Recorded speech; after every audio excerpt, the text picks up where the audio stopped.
Waxaan ahaa mid dhigta kolleyj lagu barto caafimaadka. Kolleyjkaas waxaa u dhowaa hosbitaal lagu siin jiray baratikaalka.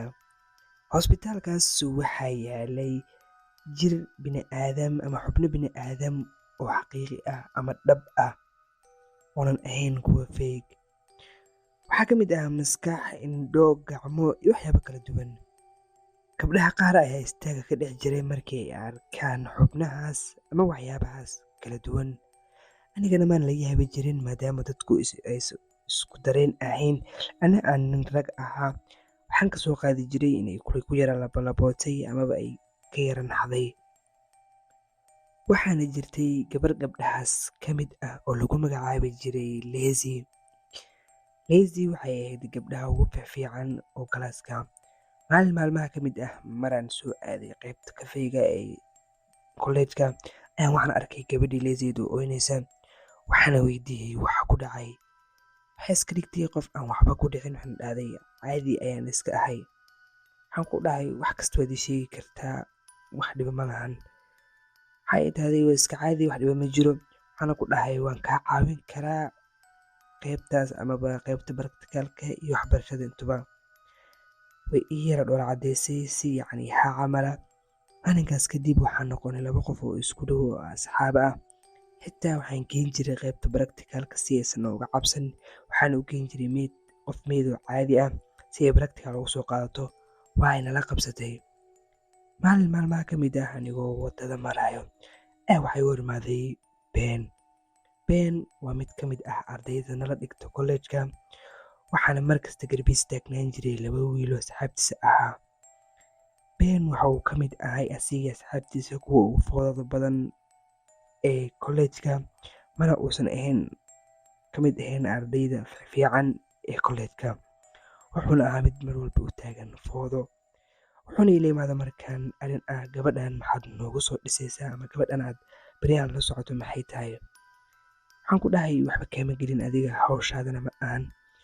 Wuxuuna igu yiri warniyow aniga iyo adiga ayaa kaalinta ku tartamayno. Ugu qofkii kaalin galana waxa uu helayaa scholarship amaba free ayuu ku dhiganayaa kolleyjka.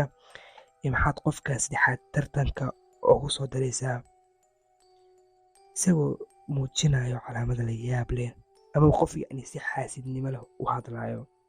Waxaan ku dhahay adiga fiiri haddii aad subto inaad qofka koowaad noqonayso maxaad qofka labaad u diidaysaa inay iyada noqoto. Isku kalsoonow. Waana ka tegey. Wuxuu muujiyey dhoola cadeyn amaba weji qaab daran isagoo muujinaya inuu xanaaqsan yahay. Waan ogaa dadkiis asagoo kaleeta kaliya inay af hayaan oo aysan ficil awoodin. Maalinkii dambeeto professorka ama macalinka waxa uu ahaa mid noo sharaxayo qaabka wax loo qalo. Lezina waxay ahayd mid meesha taagan sankana haysato maadaama ay ahayd gabdhaha aadka uga cabsado waxyaabahan oo kaleeto. Waxaana sidoo kale galaaska nagula jira Ben. Anna meesha ayaan taagnaa. Ben hal mar ayuu iska dhigay qof salaantarooday camal. Wuxuuna biyaha ku shubay biyo wasakh oo meesha yaalay ku shubay gabadhii Lezi ahayd. Gabadhii waa ay qoyday markiiba muntag ay iska wareegtay maadaama awalba ay urtaas ka cararaysay. Anagoo dhan waan u wada jeednay. Waxaana arkay Ben oo si naxariis darro ah u fiirinayo gabadhii. Halkaas gabadhii waxaa ku dhaafay imtixaankii u dambeeyay ee semesterka maadaama ay la xanuunsatay arrinkii. Isbuuc kadib waa ay soo laabatay. Waxaana ku soo laabatay kolleyjkii. Maalin maalmaha ka mid ah inagoo wada fadhina galaaska waxaa soo galay Ben iyo asxaabtiisii. Waxayna noo sheegeen in caawa la qaban doono tartankii la wada sugayay. Cid walbana waa ay ku faraxsaneyd tartankaas. Waana mid lagu qasban yahay inuu cid walbo oo galaaska ka mid ay galaan. Waxaa loo qaybiyey galaaskeenii amaba qaybteenii 3 kooxood. Koox walbana ay ka kooban tahay 5 qofood. Balse waxaan la yaabaya waxay ahayd waxaa isku gees maray Ben iyo Lezi taasoo aan fahmi waayay micnaheeda. Lezi waa ay soo fiirisay iyada oo muujinayso inay aad uga xun tahay. Anigana waan u dhoola cadeeyay si ay kalsooni u dareento. Tartanka ayaa ahaa raadinta khasnad ku dhex jirto qaybta aan anaka dhigano. Maraan aniga asxaabteeda wada soconay oo raadinayno khasnadii ayaan waxaan maqlay codka labadii saaxiib ee Ben oo leh saxawow cawa ma barbo inaan bandhiga fiirsado, waxaan rabaa inaan arko wejigeeda markii ay khasnada furto. Miskiin Lazy. Waan soo cararay markii aan codkooda maqlay, anigoo codkooda raacayo waxaana ku soo cararay dhankii iyo iyakii, waxaana qoorta qabtay midkii dhahay fiir ayaan calooshooda dhigtay, waxaana ku dhahay ii sheeg hadda iyo waxa ay sameyn rabaanba ii sheeg. Waxauna igu yiri kor ayuu saaran yahay, waxa uuna la joogaa Lazy. Waxa uuna Lazy tusi rabaa khasnada meesha ay ku jirto si ay iyada u furto. Markiiba waan soo cararay, waan ogaa ninkaas inuusan wax fiican sameyneynin. Waan soo orday, waxaana soo aaday dhankii iyo qolkeeda, waxaana arkay Ben iyo asxaabtiisa oo dhageysanayo gabadhaas, kuna maadeysanayo gabadhaas miskiinta ah ee naxsan. Aad ayaan uga carooday arrinkaas, waan soo orday, waxaan rabay inaan Ben garaaco ama aan feero, balse waxaa iga soo hormaray asxaabtiisii ama labadii garab ee asaga markasta gees taagnaa. Waxayna iga qabteen gacmaha, wuxuu igu yiri waxaad rabtaa qorshaha aan waqti soo diyaarinayay inaad igaga ciyaarto. Waxa uuna igu yiri miskiin ayaa tahay, midaan waa mid laga soo baaraandegay. Wuxuuna bilaabay inuu afka iga qabto si aanan u hadlin. Intaasna waxa ay rabaan inay furto khasnada ayna aragto waxa khasnada ku jiro iyo falcelinta ay sameynayso markii ay aragto khasnada. Aniga waxaan islahaa daqiiqad walba maxaa dhici doono, maxayna dareemi doontaa markay aragto. Waxaana ogaa in gabadhaas ay aad uga cabsato waxyaabaha yaallo meeshan amaba hosbitaalkan. Hal mar ayaan shanqar gudihii ka maqalnay.